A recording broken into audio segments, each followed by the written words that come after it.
Okay, so here we are. Good for you for being here. Um, I have put some Zooms up. Let's see, and then here's our class. So I was a little late getting things up today. Sorry about that. But I just want to remind you that under the resources, there are nomenclature practices that have keys. And even though we're done learning nomenclature, we're not done really cementing it. Like nomenclature is important and it doesn't go away. So I recommend you do these. I have 4 more already made and I'll post those soon. And then if you get to 9 and you're like, well, I need some more, I will make more. So that's one thing. The other thing is that there are keys under resources below nomenclature. There are keys to worksheets. And so classifying bonding is what we did yesterday. And I letting people in. And I have done the second page. Oops, not Camtasia. Sorry, I have to move things that you can't see around on my screen to see the things I need to see. Let's see. So we had done, if it's a compound, underline. If it's molecular, either because it's a molecule or a molecular ion, circle. And then if it's ionic, cations plus anions, put a box around it. So there's a key for that. And that is definitely something you're going to want to understand how to do, because this week, that is one of the things that we're doing. So here we are in week 7. Next week, week 8, you have an exam. So there's a discussion for you and your friends to write questions for the exam and then to answer the questions. Percent composition and empirical formulas. Those are 2 concepts this week. Dr. Rhiannon Porter is in charge of week 7, 8, and 9 experiments. So if you have problems or questions about that, you'll contact her. And then the skill, nomenclature with classifying, this refers back to the key I just showed you. So here's an assignment. Where did it go? Classifying bonding. So it's the same thing we did before, except you're also going to write the names. And when you wrote the names, if you wrote them correctly, you had classified things in your head, but I'm just asking you to show me what's in your head. How did you know? And so that's why I have these instructions to underline, circle, or box the formulas appropriately. And then for each of these, you're going to name them, which is just more nomenclature practice, which is really good for us. I do want to say again, because, you know, some of you are here every day and some of you are just here now and then, which is fine. If you're not here, you need to watch a Zoom. Occasionally I'll get an email from a student and I think, oh, clearly you were not there and you did not watch that Zoom. So do your part and do all the things. And so I have talked about this in a Zoom and we practiced it. And then the second page of the practice was given and the keys. So it's super important that you're able to do this. When you do this, remember that you're doing your own work, because that's where the learning can happen, and mistakes will happen, and mistakes are part of learning, and that's okay. In fact, that's good. If you're not making mistakes, you're not being challenged, or you're not doing the work, and neither of those are really good for you. The next thing is, once you've done them, when you compare with somebody in our class, that is not cheating. That is totally fine. So that is not cheating. That's totally fine to compare answers with somebody. And if they can convince you to change to their answer because their logic makes sense, great, change to their answer. That is not cheating, that's collaborating, and hopefully learning is happening. If you and a friend can't agree, or if you don't agree and you don't just want to take their answer because you know that would be wrong, ask me and I will help you. All those things are good. Googling, not good. Some of you are Googling and it is obvious. And when I see a formula written as a molecular formula, I think, oh, that's not how we learned it. You just Googled that. So sometimes there's ridiculous answers and they're obviously Googled. I don't always question, like say to students, stop Googling, but I'm thinking in my mind. Anyway, so do this assignment for this week. It's important. It prepares us for what's coming. It was covered yesterday and I put that in a Zoom. So now I need to talk about the Zooms. Yesterday, I got my haircut from a former student and I was just asking her how her online classes were going. And she said something that stuck with me. And I went, oh, I could be doing that better. So her her comment was, I said how we were told we were supposed to chunk things up, 20-minute chunks. And I'm like, you can't teach a concept in 20 minutes. But she was talking about how a biology instructor was doing it. And I thought, that's good. Okay, it's important for students. So here, I took yesterday's Zoom and I broke it into 2 pieces. And the first piece is classifying bonding.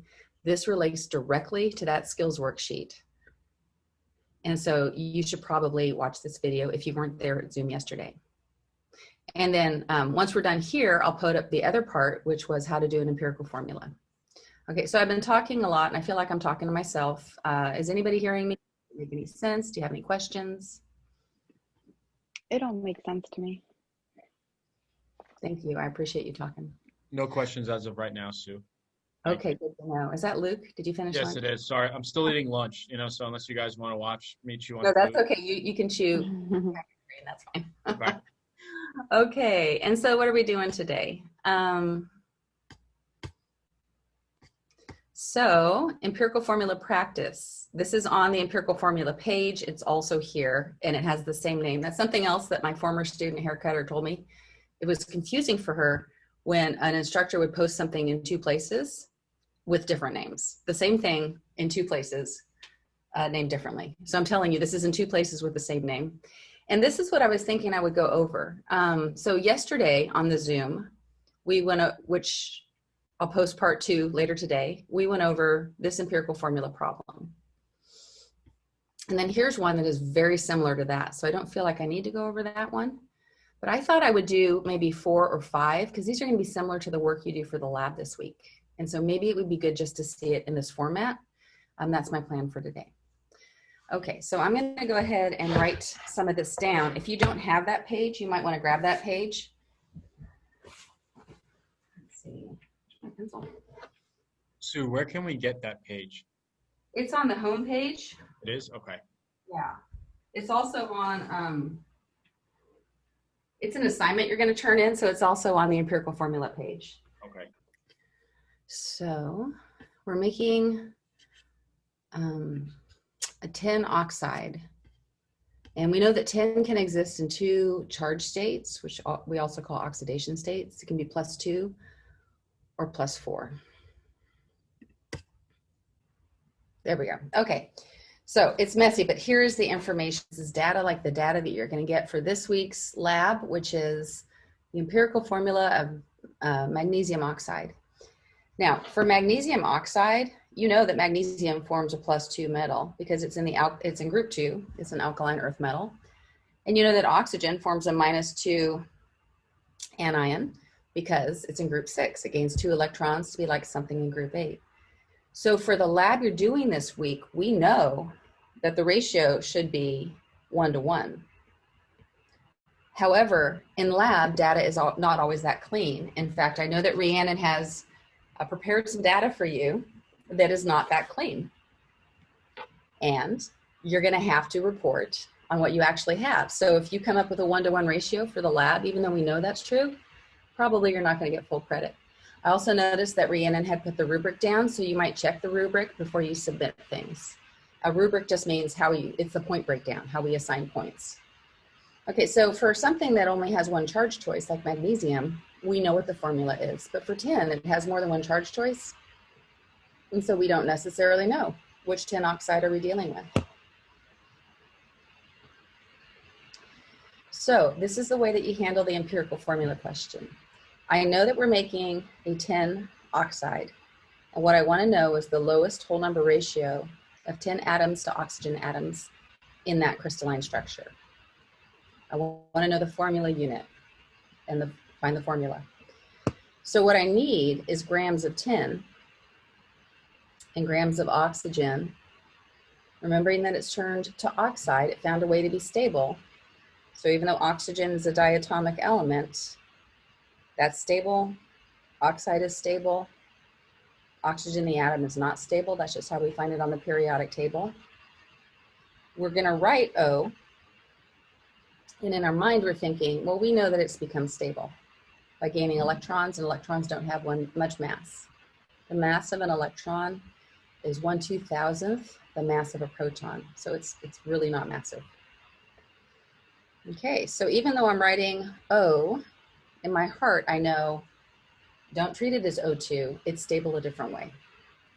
Okay, to find the grams of tin, I can take the crucible, which is just the container that is holding the tin.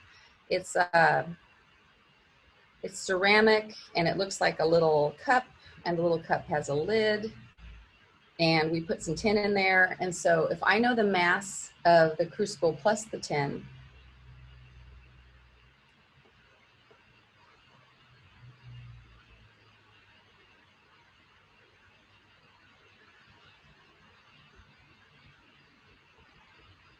and I know the mass of just the crucible by itself before the tin was put in,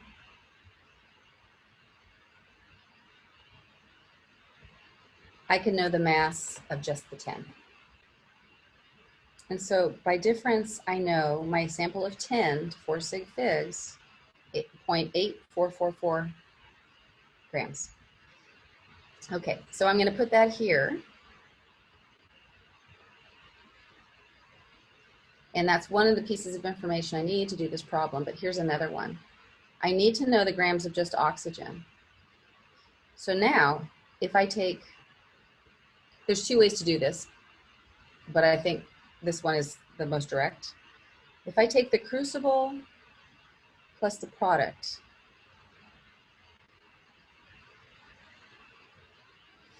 and recognize that the product is the tin that was present plus the oxygen that combined.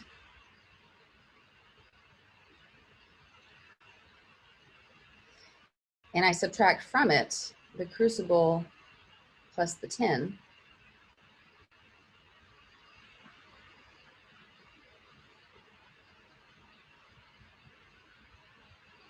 So I'm subtracting these two. Then I have just grams of oxygen.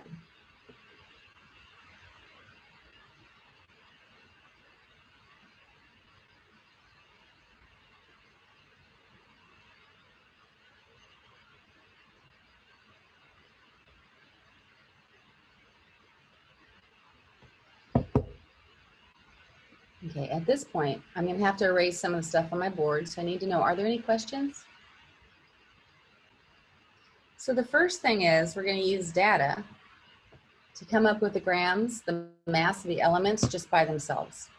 And now I want to take the grams and change them to moles. And so I look on my periodic table and find the mass of the molar mass of tin.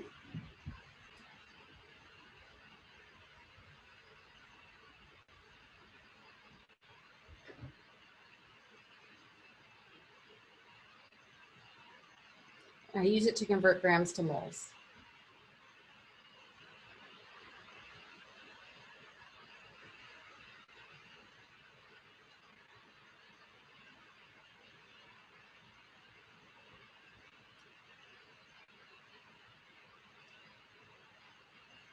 I'm going to do that same process with oxygen as the atom, not the element. So I use the molar mass of 16 grams per mole. Just like on the periodic table, recognizing that oxygen has become stable by gaining electrons and combining with tin.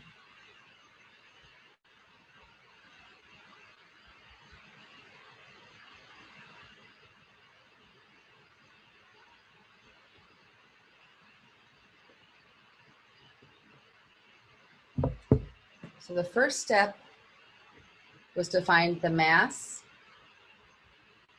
of the atoms by themselves. And the second step is to use the molar mass on the periodic table to change that to moles.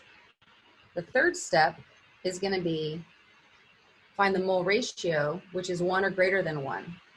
And so I'm going to take the larger number, 0.01 is larger than 0.00 anything. I'm going to divide the larger one by the smaller one. I'm not doing any rounding. I'm keeping all the digits. So it looks like in this case, oxygen is going to be on the top.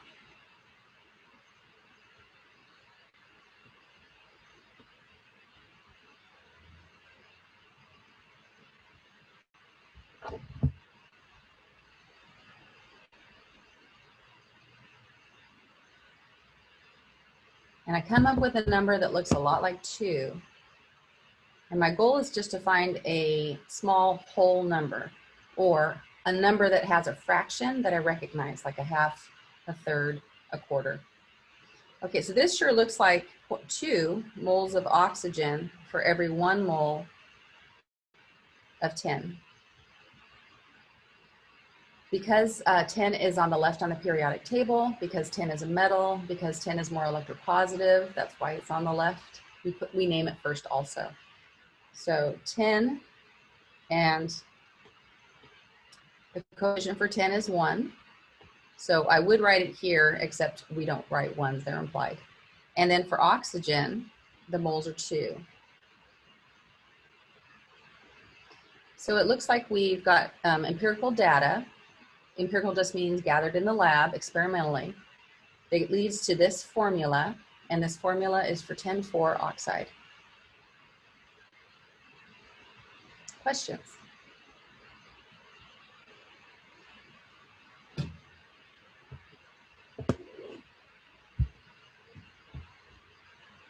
So one question might be, well, that's great. It was obviously a whole number. We could see it was 2 to 1. You know, what's going to happen in the lab? Or what if it wasn't a whole number? What do we do then? So that's the next problem that I would like to do.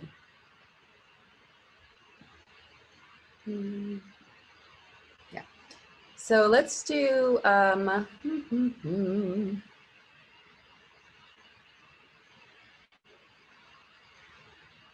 let's do this one, phosphorus and oxygen. Yeah. Okay, so number 3 on your worksheet is, we have this compound that has phosphorus and oxygen. We have 25 grams of the compound, so that means both phosphorus and oxygen. And then of that, 14.1 grams are oxygen. Find the empirical formula. This week, we're going to focus primarily on things that are ionic, although this problem is covalent. But we'll do a lot of covalent ones next week. Okay, so I've got 25 grams of a phosphorus and oxygen containing compound. I know that the P goes on the left because the P, phosphorus, is on the left on the periodic table. My goal is to find the ratio of phosphorus to oxygen atoms. And so I'm going to subtract them to find my grams of just phosphorus, and then I'll take my grams of phosphorus and my grams of oxygen and convert them both to moles. Find the molar ratio. It's not going to be a whole number, so we're going to have to do that extra step.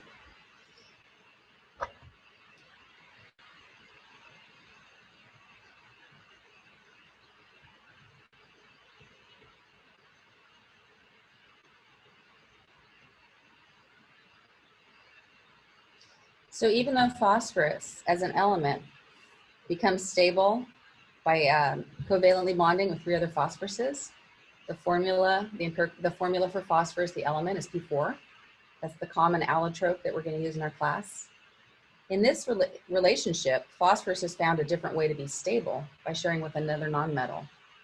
So when I look for the molar mass of phosphorus, I'm going to take just 1 phosphorus atom, or 1 mole of them, which is 30.97 grams, is a mole of phosphorus.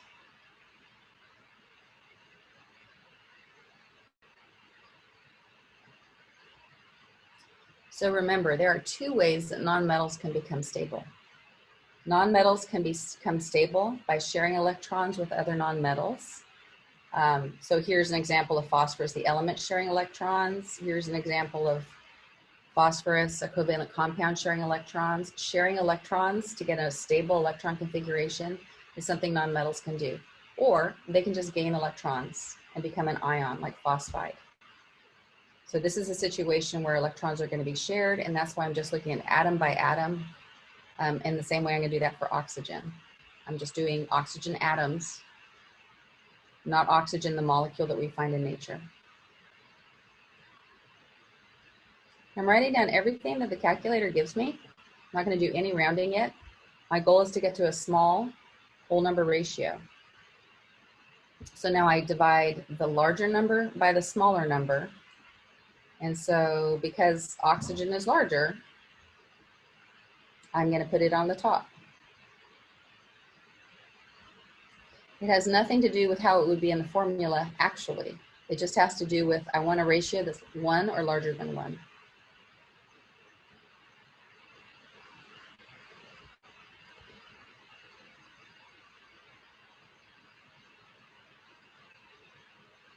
And I get a number that looks a lot like 2.5.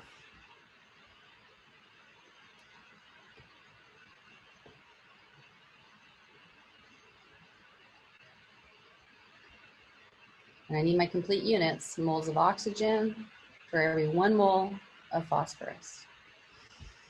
So when I get a ratio that looks like that, it looks like 2.5 moles of one thing compared to the other. Oops.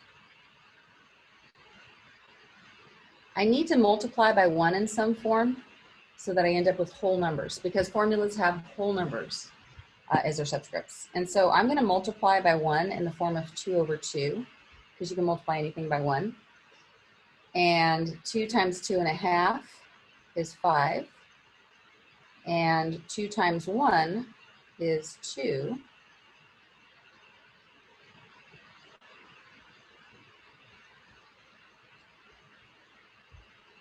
I put phosphorus on the left because it's on the left on the periodic table. And that number in front of it, 2, becomes a subscript, and oxygen goes on the right, and I put its 5 as a subscript. So, questions on that? Why was it that you multiplied by 2 again? Well, when we come up with a formula, the subscripts are always small whole numbers. They have to be whole numbers. Mm-hmm. What I had was 2.5, which is a fraction. And so I need to multiply by some multiplier to get it to a ratio that's whole numbers. I can't have 1 atom of phosphorus with 2.5 atoms of oxygen. Atoms don't break in half.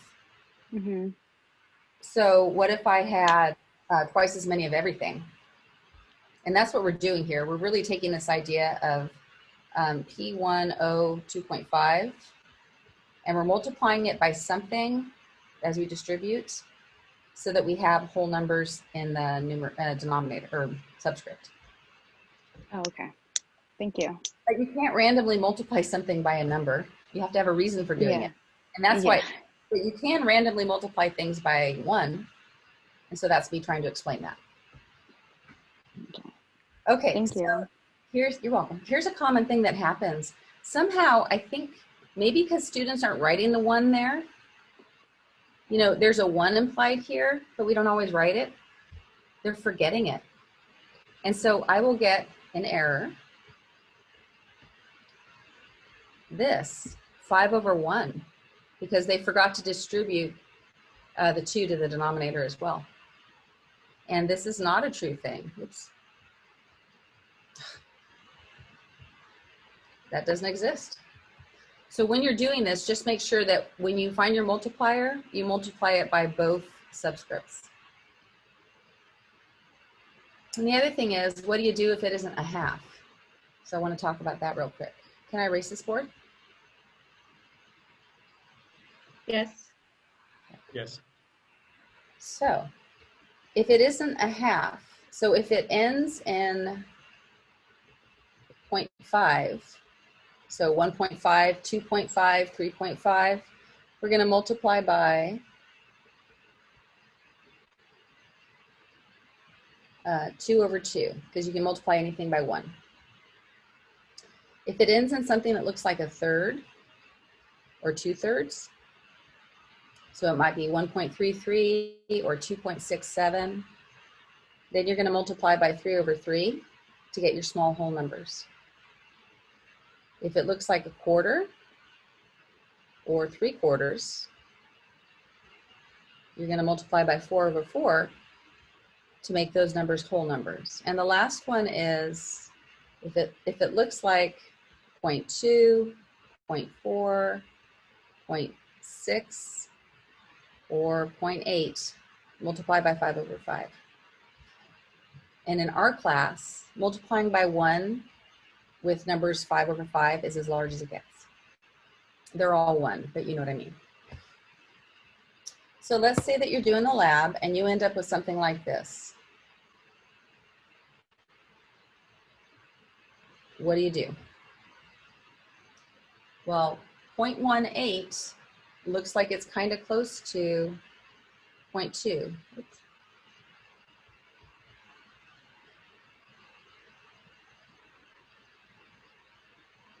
So what I had was moles of oxygen over moles of magnesium.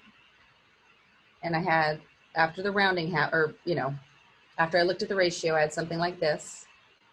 I'm going to say, oh, that looks like I should multiply by 5 over 5.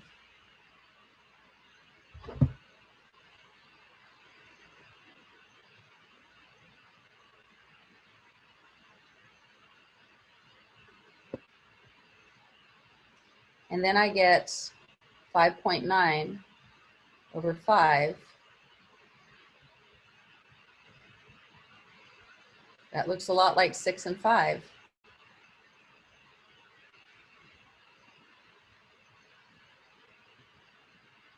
So if your data led to a ratio like that, your correct answer, even though you know it's not right, according to the periodic table and what you know about ionic compounds, that would be your correct answer. And in the lab, the numbers are not nearly as clean as they are in lecture. Luke, I think we were talking about this last night. Like, how do you know when you're close enough? Actually, it was Luke and Melissa. We were talking about iron and 55.95. Yeah. Mm-hmm. So for labs, we can't round this down to 1. Okay. So you We're want going to to have just, to use a multiplier. okay. So this would help us get a more exact number.